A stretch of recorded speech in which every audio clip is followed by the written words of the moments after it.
నామానికి మహిమ కలుగును గాక. దేవుడు మిమ్మల్ని మీ కుటుంబాలను దీవించును గాక. ఈ ఉదయకాల సమయంలో కీర్తనలు 119, 10:71 చూసినట్లయితే, నేను నీ కట్టడాలను నేర్చుకున్నట్లు శ్రమ నొంది ఉండుట నాకు మేలాయెను. హల్లెలూయా. దేవుడు మనకు అనేక విషయాలు నేర్పించేటప్పుడు మనలో శ్రమల గుండా దేవుడు నడిపిస్తాడు. శ్రమలుకి ఎవరు ఇష్టపడరు, కానీ శ్రమలు కాకుండా ఆశీర్వాదం కావాలని ఇష్టపడతారు.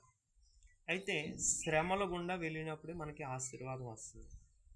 మీరు ఆశీర్వాదానికి వారసులుగా పిలువబడ్డారు. ఎందుకు పిలువబడ్డామంటే, మన కొరకు క్రీస్తు ప్రభు వారు ముందుగానే సిలువలో శ్రమలు అనుభవించారు.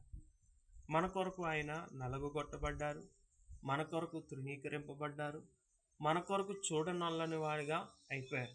అంటే మన అతిక్రమముల కొరకు, మన దోషముల కొరకు, మన పాపముల కొరకు ఆయన సిలువలో శ్రమలు అనుభవించారు. ఆ శ్రమల ద్వారా మనం ఆశీర్వాదకరమైన జీవితంలో వెళ్ళడానికి దేవుడు కృపను అనుగ్రహించారు.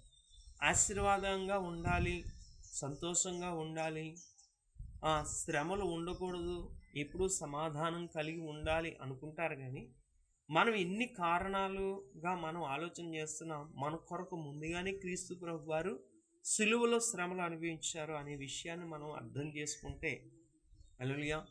కాబట్టి ఆ శ్రమల ద్వారా మనకి విమోచన కలుగజేశారు, విడుదల కలుగజేశారు.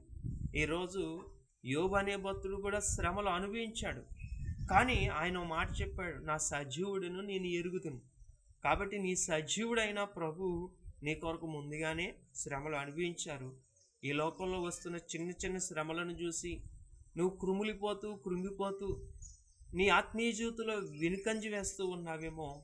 దేవుడు చెప్తున్నాడు, శ్రమలో నుంచి మనల్ని విడిపించుటకు ఆయన గొప్ప త్యాగాన్ని చేశారు కనుక ఆయన చెప్తున్నారు, లోకంలో మీకు శ్రమ వచ్చును, భయపడకండి, ధైర్యం తెచ్చుకోండి. అంటే